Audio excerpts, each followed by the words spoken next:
Assalamu alaikum students. Today we are going to discuss ions. As in previous lectures we have discussed the two topics atom and molecule. Let's get started. सबसे पहले हम ions की definition को देखते हैं कि ions होते क्या हैं. Those species which carry either positive or negative charge are called ions. मतलब उन स्पीशीज, वो वाली स्पीशीज जिनके ऊपर या तो पॉजिटिव चार्ज हो या फिर नेगेटिव चार्ज हो, उनको हम नाम दे देंगे आयन का. जैसा कि सोडियम के ऊपर +1 चार्ज है तो ये एक आयन बन गया है. मैग्नीशियम के ऊपर चार्ज आ गया है तो ये एक आयन बन गया है. इसी तरह क्लोरीन के ऊपर कोई चार्ज आ गया है तो ये एक आयन बन जाएगा.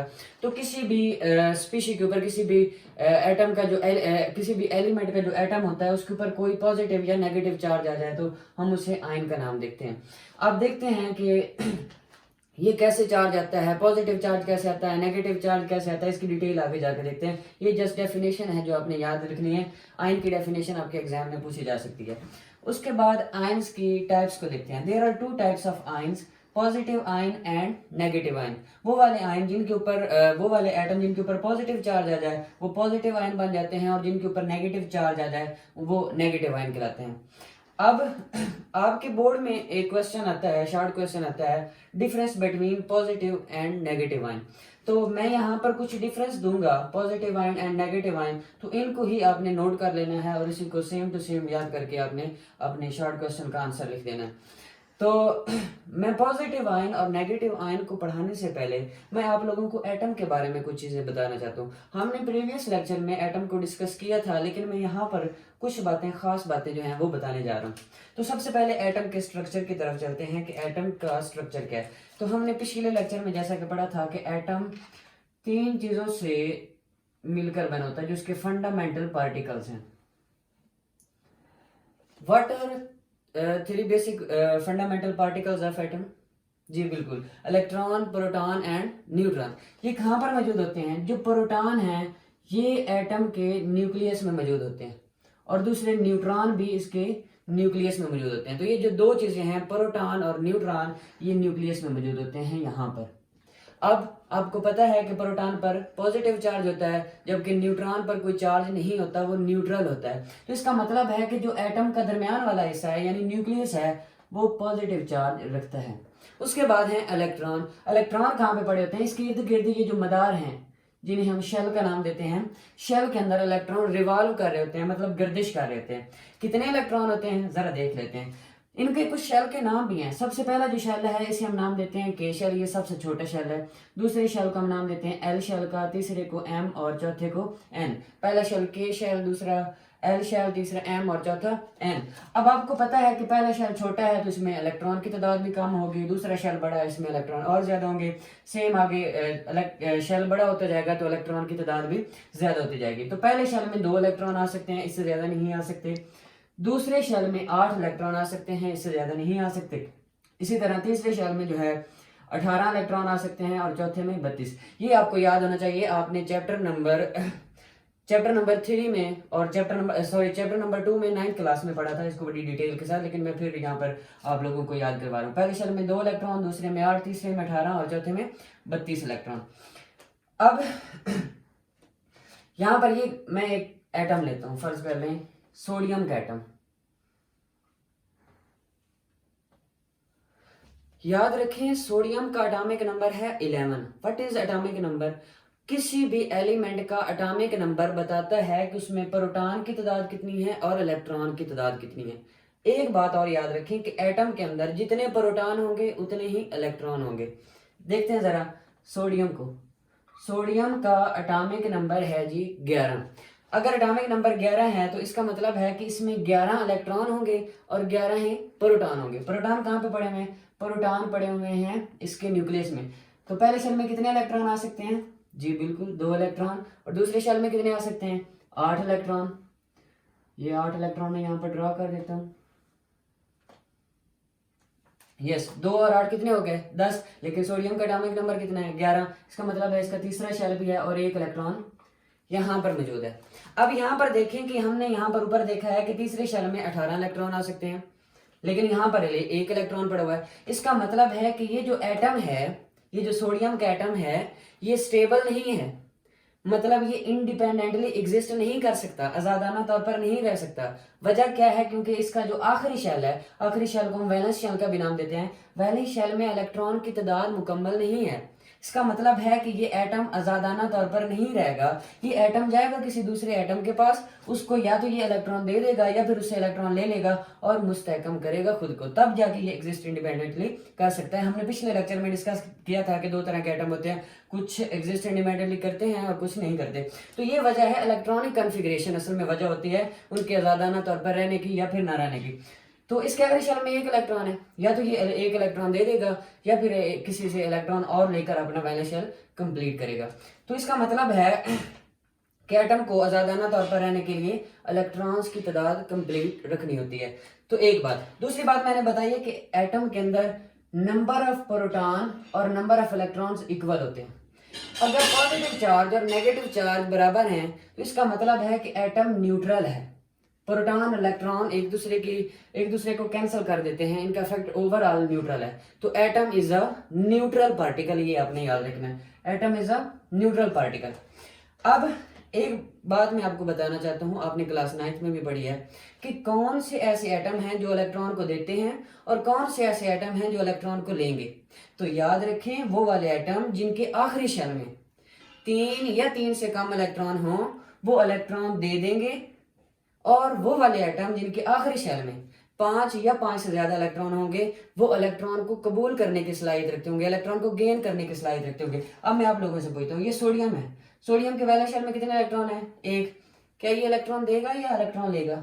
जी बिल्कुल, क्योंकि 3 से कम इलेक्ट्रॉन है तो ये हमेशा इलेक्ट्रॉन को देने की सलाहियत रखते हैं। ये एक इलेक्ट्रॉन देगा तब जाके मुस्तहकम होगा। बात की समझ आ गई?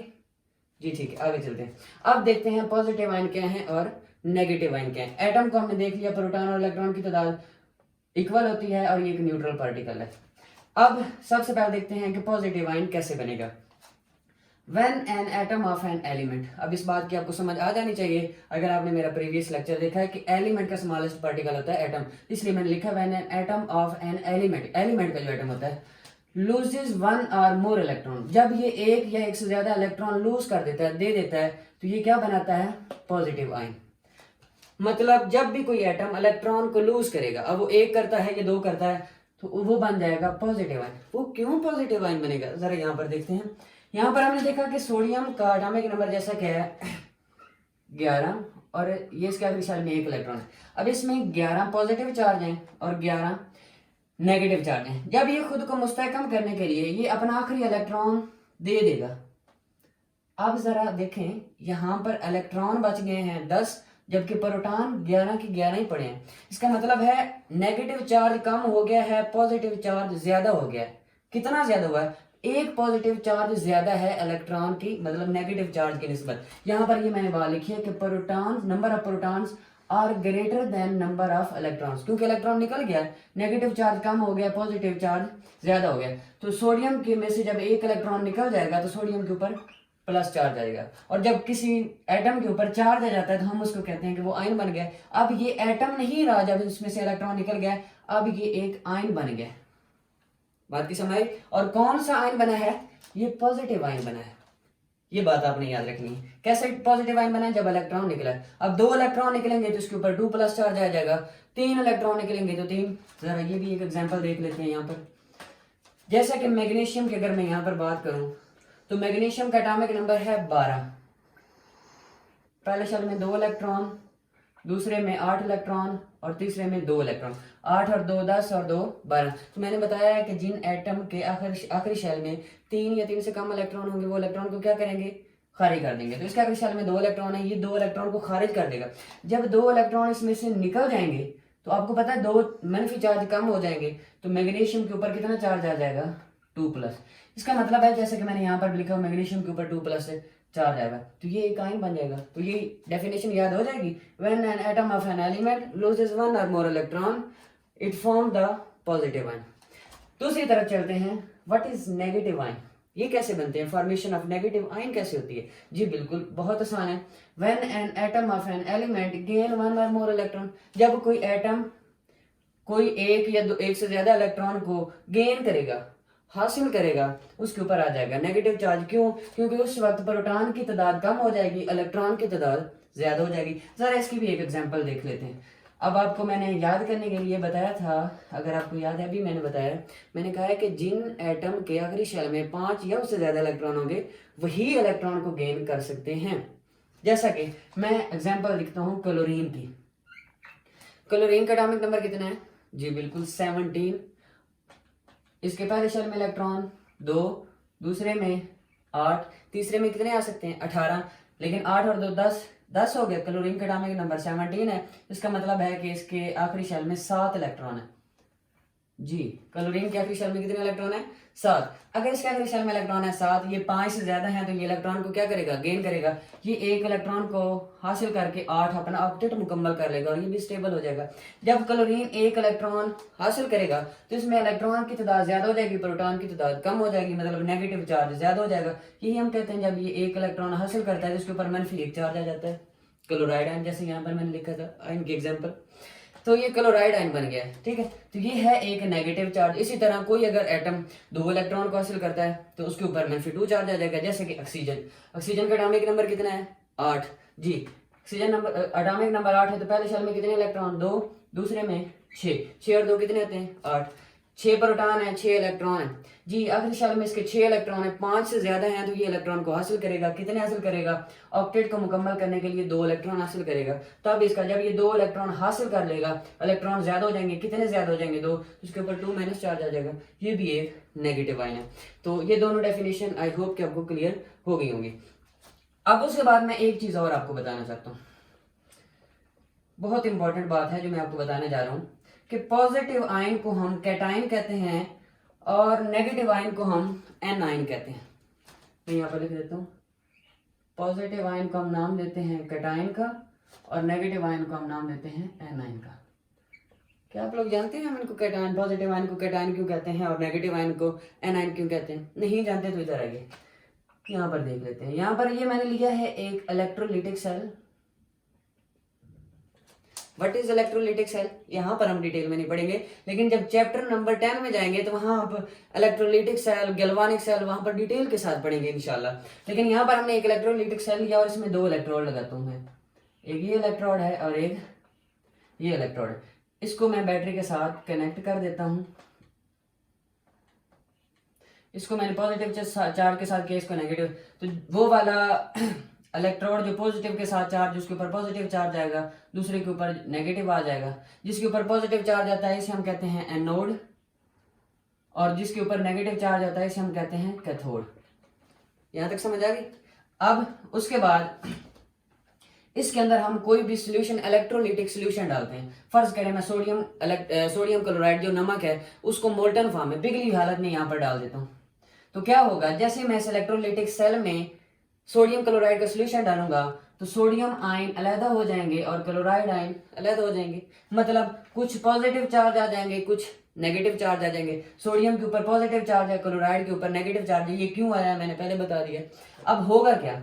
जो पॉजिटिव आयन वाले हैं वो कैथोड की तरफ अट्रैक्ट होंगे, जो नेगेटिव चार्ज वाले हैं वो एनोड की तरफ, क्योंकि आप जानते हैं पॉजिटिव और नेगेटिव चार्ज एक दूसरे को अट्रैक्ट करते हैं।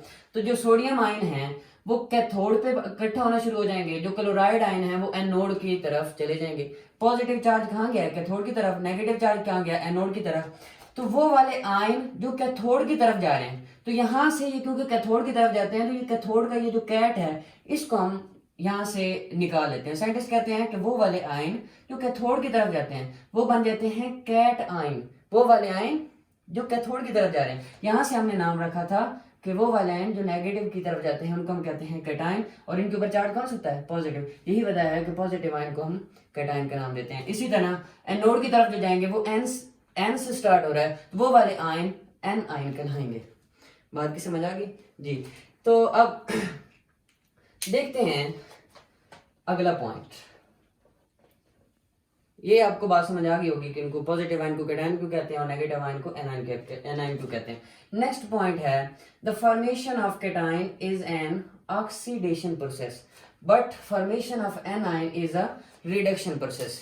जी, मैं आपको इसके बारे में बताना चाहता हूँ। सबसे पहले मैं आपको बताऊंगा यहाँ पर ऑक्सीडेशन और रिडक्शन रिएक्शन के बारे में।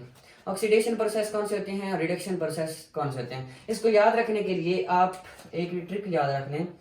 अलिफ से इलेक्ट्रॉन, अलिफ से ही अखराज और अलिफ से ही ऑक्सीडेशन। मतलब अगर किसी एटम में से कोई इलेक्ट्रॉन, किसी इलेक्ट्रॉन का अखराज हो रहा है तो वहां पर होगी ऑक्सीडेशन। कैसे? जैसे सोडियम अपने आखिरी शेल में से एक इलेक्ट्रॉन का अखराज कर देता है, उसमें से एक इलेक्ट्रॉन निकल जाता है, तो इसका मतलब है उसकी क्या होगी? ऑक्सीडेशन। तो ऑक्सीडेशन का जो उलट है वो है रिडक्शन। तो कोई भी एटम इलेक्ट्रॉन को खारिज करेगा तो उसकी ऑक्सीडेशन हो जाएगी, और कोई भी एटम इलेक्ट्रॉन को गेन करेगा उसकी रिडक्शन हो जाएगी। ये बात आपने याद रखनी है। ये बात भी आप चैप्टर नंबर 7 में क्लास 9 में पढ़ चुके हैं। और भी पॉइंट्स हैं ऑक्सीडेशन और रिडक्शन के, लेकिन आप यहाँ पर एक याद रखें कि इलेक्ट्रॉन का खराज होगा तो ऑक्सीडेशन, इलेक्ट्रॉन का गेन होगा तो वो रिडक्शन होगी। अब देखें यहाँ पर एक एटम है ए, इसमें से जब एक इलेक्ट्रॉन का अखराज हो जाएगा तो ये क्या बनेगा? Positive ion. तो जब भी कोई पॉजिटिव आयन बन रहा हो, मतलब कैटायन की फॉर्मेशन हो रहा हो, कैटायन बन रहा हो, तो उस प्रोसेस को हम कहते हैं ऑक्सीडेशन प्रोसेस। बात की समझ आ गई? इसी तरह दूसरी तरफ देखेंगे, एक बी एटम है, जब ये इलेक्ट्रॉन को हासिल कर लेगा, गेन करेगा, इसका मतलब है कि इसके ऊपर क्या हुई है? रिडक्शन, और ये क्या बन गया है? एनाइन। तो formation of anion is a reduction process. तो ये दो बातें भी आपने याद रखनी है, वो भी ये भी क्लियर हो गई होगी। नेक्स्ट चलते हैं, वेरी वेरी इंपॉर्टेंट पॉइंट जो मैं अब डिस्कस करने जा रहा हूँ। Size of a cation is smaller than parent atom. दूसरी तरफ size of a A9 is greater than parent atom. क्या कह रहा है ये कह रहा है कि जो कैटायन का साइज होता है वो अपने पेरेंट एटम से स्मॉलर होता है, कम होता है। कैसे? जरा देख लेते हैं। ये सोडियम एटम है। सोडियम एटम के पहले शेल में कितने इलेक्ट्रॉन थे? 2, दूसरे में 8 और आखिरी शेल में 1। 11 एटॉमिक नंबर है, तो 11 इलेक्ट्रॉन। ये इसका साइज है, ठीक है। ये पेरेंट एटम है, ये एटम है, आयन नहीं है, क्योंकि ये न्यूट्रल है, जितने प्रोटॉन है उतने इलेक्ट्रॉन है। लेकिन जब इसमें से ये इलेक्ट्रॉन निकल जाएगा, आखिरी शेल वाला इलेक्ट्रॉन निकल जाएगा, तो इसके ऊपर क्या चार्ज आ जाएगा? इसके ऊपर चार्ज आ जाएगा पॉजिटिव। और ये देखें, ये वाला शेल उस टाइम खत्म हो जाएगा। इसका मतलब है कि जो पेरेंट एटम था उसका साइज बड़ा था, जब ये कैटायन बन गया, इसमें से इलेक्ट्रॉन निकल गया, तो शेल भी जाहिर सी बात खत्म हो गया, तो उसका साइज क्या हो गया? स्मॉलर। तो जब भी इलेक्ट्रॉन निकलता है शेल खत्म हो जाता है, पहले शेल खत्म होगा तो क्या हो जाएगा? साइज स्मॉलर हो जाएगा। Size of cation is smaller than parent atom. अब सोडियम का जो एटम होता है उसका साइज होता है 186 पिकोमीटर, लेकिन जब उसमें से एक इलेक्ट्रॉन निकल जाता है, आखिरी शेल भी खत्म हो जाता है, तो उसका साइज हाफ हो जाता है, तकरीबन हाफ हो जाता है, 95 पिकोमीटर। तो देखिए साइज कितना कम हो गया। एक तो ये वजह थी कि इलेक्ट्रॉन निकल जाता है और इसका शेल खत्म हो जाता है, लेकिन एक और वजह भी है स्टूडेंट्स, आपको वो भी याद रखनी है। लॉजिक वाला पॉइंट है यहाँ पर, ये आप जरूर याद रखें। होता क्या है यहाँ पर, आपको पता है 11 प्रोटॉन दरमियान में पड़े हुए न्यूक्लियस में, और पहले कितने साइडों पे इलेक्ट्रॉन थे? 11। लेकिन एक इलेक्ट्रॉन जब निकल गया तो नेगेटिव चार्ज कम हो गया, पॉजिटिव चार्ज ज्यादा हो गया। अब ये जो न्यूक्लियस में प्रोटॉन हैं, ये बाकी थोड़े जो इलेक्ट्रॉन बच गए हैं उनको ज्यादा अट्रैक्शन के साथ इसको अपनी तरफ अट्रैक्ट करेंगे, ज्यादा ताकत के साथ अट्रैक्ट करेंगे। जब ये ज्यादा ताकत के साथ अट्रैक्ट करेंगे, एटम का साइज मजीद कम हो जाएगा। इसका मतलब है एक तो शेल की वजह से इसका साइज कम हुआ है, लेकिन दूसरा साथ साथ अट्रैक्शन ज्यादा होने की वजह से भी इसका साइज मजीद कम हो जाता है। तो ये एक शॉर्ट क्वेश्चन भी आता है कि size of cation is smaller than parent atom, why?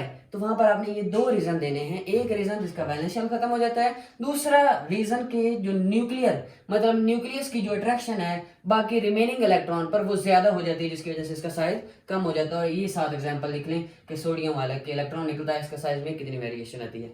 ये पॉइंट समझ आ गया जी। नेक्स्ट पॉइंट, एनाइन में क्या होता है? Size of anion is greater than parent atom. तो ये तो आपको बात समझ अब लग गई होगी कि जाहिर सी बात है, जब उसमें इलेक्ट्रॉन आएगा तो शेल भी एक बढ़ जाएगा, शेल नहीं भी बढ़ता तो इलेक्ट्रॉन बढ़ जाएंगे, रिपल्शन बढ़ जाएगी, साइज इसका क्या हो जाएगा? बड़ा हो जाएगा। यहाँ पर मैंने एक एग्जांपल लिखी है क्लोरीन की। क्लोरीन का जो पेरेंट एटम है, एटम का साइज होता है 99 पिकोमीटर, और जब इसमें इलेक्ट्रॉन दाखिल हो जाता है तो तकरीबन ऑलमोस्ट इसका साइज जो है डबल हो जाता है, 181 पिकोमीटर इसका साइज हो जाता है। वो क्यों होता है आपको समझ आ गई होगी। नेक्स्ट पॉइंट एक शॉर्ट क्वेश्चन है जो आपके बोर्ड में पूछा जाता है कि formation of cation is an endothermic process, why? ये क्वेश्चन आता है। दूसरा शॉर्ट क्वेश्चन आता है कि formation of uninegative ion is exothermic process while formation of dinegative ion is endothermic process, justify. दो क्वेश्चन है यहाँ पर, एक ये भी क्वेश्चन है शॉर्ट क्वेश्चन, ये भी शॉर्ट क्वेश्चन है जो आपके बोर्ड में पूछा जाता है। एक एक करके इनको डिस्कस करते हैं। सबसे पहले देखते हैं कि मैंने बात की क्या है। मैंने कहा है कि जब कैटायन बनते हैं तो कैटायन बनते वक्त जो कैटायन बन रहा होता है तो उस वक्त जो प्रोसेस चल रहा है ये एक एंडोथर्मिक प्रोसेस है। मतलब कैटायन को बनाने के लिए हमें एनर्जी देनी पड़ेगी। ये आपको पता होगा एंडोथर्मिक और एक्सोथर्मिक। एंडोथर्मिक वो प्रोसेस होता है जिसमें हीट हमें या एनर्जी हमें देनी पड़ती है। एंडो का मतलब अंदर, इनसाइड हीट देनी पड़े। एक्सो का मतलब आउटसाइड, जहां से हीट निकल रही हो, रिलीज हो रही हो। तो इसका मतलब है कैटायन को बनाने के लिए हमें एनर्जी देनी पड़ती है, इसलिए ये एक एंडोथर्मिक प्रोसेस है। जरा देखते हैं क्यों क्यों एनर्जी देनी पड़ती है। यस, बहुत आसान है, देखते हैं। हम अगेन सोडियम की एग्जांपल लेते हैं। सोडियम का एटॉमिक नंबर 11, पहले शेल में 2 इलेक्ट्रॉन, दूसरे में 8 और आखिरी शेल में 1 इलेक्ट्रॉन। अब आपको पता है यहाँ पर प्रोटॉन पड़े हुए हैं, साइडों पे इलेक्ट्रॉन है, तो प्रोटॉन और इलेक्ट्रॉन के दरमियान क्या होती है? अट्रैक्शन की फोर्स होती है। अब ये प्रोटॉन इस इलेक्ट्रॉन को अपनी तरफ अट्रैक्ट इन्होंने किया हुआ है, कशिश है इनके दरमियान। तो जब मैं ये इलेक्ट्रॉन निकालना चाहता हूं तो जाहिर सी बात है मुझे इस अट्रैक्शन को तोड़ना पड़ेगा, ब्रेक करना पड़ेगा। और अगर इसमें अट्रैक्शन को तोड़ना चाहता हूं तो मुझे कुछ ना कुछ एनर्जी देनी पड़ेगी। तो जब मैं यहाँ पर एनर्जी दे रहा हूँ, इनसाइड एनर्जी जा रही है, इसका मतलब है कि कैटायन को बनाने के लिए हमें एनर्जी देनी पड़ती है। यही वजह है कि formation of cation is an endothermic process. यहाँ पर मैंने एग्जांपल लिखी है, यही सोडियम वाली, कि सोडियम में से एक इलेक्ट्रॉन को निकालने के लिए, वैलेंस शेल को इलेक्ट्रॉन को निकालने के लिए हमें 496 किलो जूल एनर्जी पर मोल देनी पड़ती है, तब इलेक्ट्रॉन निकलता है। बात की समझ आई? यस। नेक्स्ट है, ये अब लॉजिक वाला पॉइंट है बहुत, लेकिन इस अगले पॉइंट को समझाने से पहले मैं कुछ बातें आपके साथ डिस्कस करना चाहता हूँ, कुछ कंसेप्ट। याद रखें कि जब दो मुख्तलिफ चार्जेस पड़े हों, एक पॉजिटिव हो और एक नेगेटिव हो, आपको पता है ये हमेशा एक दूसरे को अट्रैक्ट करते हैं। इनके दरमियान कौन सी फोर्स होती है? अट्रैक्शन की। इसी तरह अगर कोई चार्ज एक जैसे पड़े हो, एक पॉजिटिव हो दूसरा भी पॉजिटिव हो, तो इनके दरमियान जो फोर्स होती है वो रिपल्शन की फोर्स होती है, एक दूसरे को रिपेल करते हैं। तो जब भी दो मुख्तलिफ चार्जेस करीब आते हैं, उनके दरमियान अट्रैक्शन की फोर्स आती है, तो याद रखें उसमें से जो एनर्जी है वो रिलीज होती है।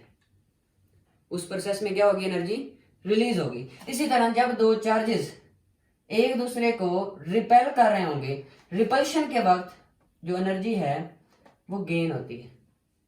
ये एक बेसिक पॉइंट है जो आपने याद रखना है कि हमेशा जब दो मुख्तलिफ चार्जेस करीब आएंगे, अट्रैक्शन की फोर्स आएगी, वहां पर एनर्जी क्या होगी?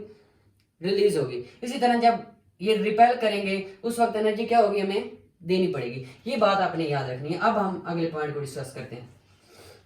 जो कौन सा पॉइंट है वो कहते हैं कि formation of uninegative ion is exothermic process while the formation of dinegative ion is endothermic process. वो कहते हैं कि जब हम यूनिनेगेटिव आयन बनाते हैं तो उस वक्त एनर्जी रिलीज होती है, जब हम डाइनेगेटिव आयन बनाते हैं तो उस वक्त एनर्जी हमें देनी पड़ती है। क्या बात कर रहे हैं, जरा समझ लेते हैं इसको। ऑक्सीजन के एग्जांपल लेते हैं। ऑक्सीजन का एटॉमिक नंबर 8, वेरी गुड जी। पहले शेल में 2 इलेक्ट्रॉन, दूसरे में 6 इलेक्ट्रॉन, 8 एटॉमिक नंबर है ना। अब इसमें 6 प्रोटॉन है, 6 इलेक्ट्रॉन है। आपको पता है ये इलेक्ट्रॉन देगा या लेगा? जी, 5 से ज्यादा इलेक्ट्रॉन है अपनी शेल में, 2 इलेक्ट्रॉन को लेगा। अब जब ये ऑक्सीजन 1 इलेक्ट्रॉन लेगा, अब यहाँ पर पॉजिटिव आयन पड़े थे, यहाँ पर नेगेटिव आयन थे। अब जब यहाँ पर ये 1 इलेक्ट्रॉन आया है इसके करीब, ये 1 इलेक्ट्रॉन आ गया। अब अभी तक इसने एब्जॉर्ब नहीं किया, इसके अंदर इलेक्ट्रॉन गया नहीं है। मैं उससे पहले की सिचुएशन बताने जा रहा हूं कि क्या होगा। आपको पता है कि यहाँ पर 6 इलेक्ट्रॉन इस दायरे में पड़े हुए हैं, जबकि दरमियान में प्रोटॉन पड़े हुए हैं। अब इसके ऊपर क्या चार्ज है? इलेक्ट्रॉन के ऊपर नेगेटिव चार्ज। ये इलेक्ट्रॉन और ये इलेक्ट्रॉन एक दूसरे के करीब आएंगे, एक जैसे चार्जेस हैं, तो ये साइडों वाले इलेक्ट्रॉन उसको रिपेल करेंगे, पीछे की तरफ धकेलेंगे। इसका मतलब है कि वैलेंस शेल में इलेक्ट्रॉन और आने वाले इलेक्ट्रॉन के दरमियान रिपल्शन की फोर्स मौजूद है। जबकि दूसरी तरफ देखें, ये वाला जो न्यूक्लियस है ये उस इलेक्ट्रॉन को अपनी तरफ अट्रैक्ट करेगा। वाई? क्योंकि प्रोटॉन इसके ऊपर पॉजिटिव चार्ज है और उनके ऊपर क्या चार्ज है? नेगेटिव। ये एक दूसरे को अट्रैक्ट करेंगे। अब देखना ये है कि कौन सी फोर्स ज्यादा है, अट्रैक्शन की फोर्स ज्यादा है या रिपल्शन की फोर्स ज्यादा है। तो याद रखें यहाँ पर अट्रैक्शन की फोर्स ज्यादा होती है। अट्रैक्शन की फोर्स ज्यादा होने की वजह से ये जो इलेक्ट्रॉन है ये इसमें एब्जॉर्ब हो जाता है। तो 6 से कितने हो जाएंगे इलेक्ट्रॉन? 7। और ऑक्सीजन पर क्या चार्ज आ जाएगा? -1। अब ये यूनी नेगेटिव आयन है, मतलब एक चार्ज हो तो यूनी, दो हो तो डाई, तीन हो तो ट्राई। एक मनफी चार्ज आया तो ये यूनी नेगेटिव आयन बन गया। जब ये इलेक्ट्रॉन देखे ना यहाँ पर इसने कशिश किया उसको न्यूक्लियस ने, तो अट्रैक्शन की फोर्स थी। तो जब अट्रैक्शन की फोर्स होती है तो मैंने बताया था एनर्जी रिलीज होती है। तो यूनी नेगेटिव आयन की फॉर्मेशन के वक्त क्योंकि एनर्जी रिलीज हुई है तो मैं कहूंगा कि formation of uni negative ion is exothermic process because energy is released here. दूसरा देखें, अब एक इलेक्ट्रॉन आ गया। अब आपको पता है कि प्रोटॉन हो गए हैं कम और इलेक्ट्रॉन हो गए हैं ज्यादा। अब अभी तक भी ये मुस्तहकम नहीं हुआ, इसको 8 इलेक्ट्रॉन चाहिए और 1 इलेक्ट्रॉन और चाहिए ऑक्टेट मुकम्मल करने के लिए। अब जब यहां से दूसरा इलेक्ट्रॉन आएगा, अब फिर ये वाले जो इलेक्ट्रॉन साइड में पड़ेंगे उसको रिपेल करेंगे, न्यूक्लियस अपनी तरफ अट्रैक्ट करेगा। दो तरह की फोर्सेज हैं, अट्रैक्टिव फोर्सेज और रिपल्सिव फोर्सेज। अब यहाँ पर देखें इलेक्ट्रॉन ज्यादा हो गए हैं। अब यहाँ पर रिपल्सिव फोर्स ज्यादा हो गई है, अट्रैक्टिव फोर्स कम हो गई है। क्योंकि रिपल्सिव फोर्स ज्यादा हो गई है तो ये इसकी तरफ एब्जॉर्ब नहीं हो पाएगा, इलेक्ट्रॉन अंदर की तरफ नहीं जा पाएगा। लिहाजा हमें इसको एनर्जी देनी पड़ेगी कि ये अंदर जाए। एनर्जी देंगे तो ये इलेक्ट्रॉन इसके अंदर जाएगा, तब इसके 8 इलेक्ट्रॉन पूरे होंगे। तो इसका मतलब है कि जो यूनी नेगेटिव आयन है, मतलब -1 चार्ज वाला आयन है, इसके अंदर दूसरा इलेक्ट्रॉन दाखिल करके ऑक्सीजन के ऊपर 2- चार्ज लाने के लिए हमें एनर्जी देनी पड़ती है। तो ये जो डाई नेगेटिव आयन यहाँ पर बन रहा है ये एक एक्सोथर्मिक प्रोसेस है। यही मैंने कहा कि formation of uni negative ion is exothermic process while formation of di negative ion is endothermic process. Example मैंने सारा लिख दिया कि ऑक्सीजन में जब हम एक इलेक्ट्रॉन ऐड करते हैं तो हमें एनर्जी जो है वो रिलीज होती है -141। माइनस में आए तो समझे एनर्जी रिलीज हो रही है, प्लस लगाऊं तो इसका मतलब एनर्जी हम दे रहे हैं। ये मैंने लिखा है -141, 141 किलो जूल एनर्जी हमें मिलती है जब पहला इलेक्ट्रॉन जाता है, क्योंकि ये एक्सोथर्मिक प्रोसेस है। लेकिन जब डाई नेगेटिव आयन बनता है तो हमें एनर्जी कितनी देनी पड़ती है? 780 किलो जूल पर मोल एनर्जी हमें देनी पड़ती है दूसरे इलेक्ट्रॉन को इसके अंदर ऐड करने की। तो ये पार्ट 2 हो गया। तो ये मैंने बहुत सारे शॉर्ट 3 से 4 शॉर्ट क्वेश्चन आपके क्लियर कर दिए। अब लास्ट पे 2 बातें सिर्फ रह गई हैं इंशाल्लाह। पहली बात कि जितनी भी मेटल्स हैं उनके आखिरी शेल में 1, 2, 3 इलेक्ट्रॉन मौजूद होते हैं। तो इसका मतलब है कि इलेक्ट्रॉन देने की सलाहियत रखती हैं। तो मेटल्स हमेशा कैटाइन बनाती हैं। इसी तरह नॉन मेटल के जो आखिरी शेल उनमें 5, 6, 7 इलेक्ट्रॉन मौजूद होते हैं और नॉन मेटल जो हैं ये एनाइन बनाती हैं, नेगेटिव चार्ज बनाती हैं। जैसा कि मेटल की मैं एग्जांपल देख दूं, लिथियम है, सोडियम है, पोटेशियम, रुबिडियम, सीजियम, इनके अगर शेल में 1 इलेक्ट्रॉन है तो ये पॉजिटिव आयन बनाएंगे, 1 इलेक्ट्रॉन दे देंगे। इसी तरह बेरिलियम है, मैग्नीशियम है, कैल्शियम है, स्ट्रोंशियम है, बेरियम है, रेडियम है, इनके अगर शेल में 2 इलेक्ट्रॉन है तो ये भी 2 इलेक्ट्रॉन दे के कैटायन बनाएंगे। तो ये मेटल, बहुत ज्यादा मेटल्स हैं पीरियोडिक टेबल में। इसका मतलब है कि मेटल अगर ज्यादा है तो पॉजिटिव आयन भी हमारे पीरियोडिक टेबल के अंदर ज्यादा बन सकते हैं। इसी तरह नॉन मेटल है, ऑक्सीजन है, फ्लोरीन, क्लोरीन वगैरह, ये इलेक्ट्रॉन को हासिल करने की सलाहियत रखती हैं, तो ये एनाइन बनाती हैं, नॉन मेटल्स। एंड पे मैं पॉली एटॉमिक आयंस के बारे में थोड़ा सा बताना चाहता हूँ।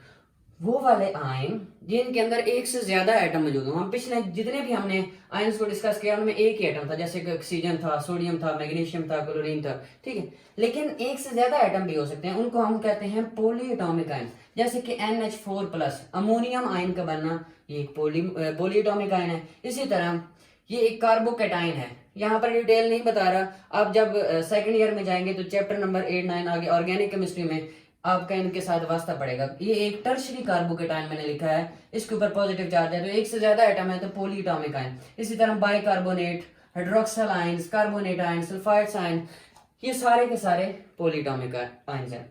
मैंने कोशिश की है कि आपको ज्यादा से ज्यादा कंसेप्ट प्रोवाइड किया जाए, तो फिर भी अगर कोई आपके लिए कोई कंफ्यूजन हो इस लेक्चर के अंदर तो you can ask to me in comment section. Next इंशाल्लाह हम अगले टॉपिक पे जाएंगे कल। तब तक के लिए अल्लाह हाफिज।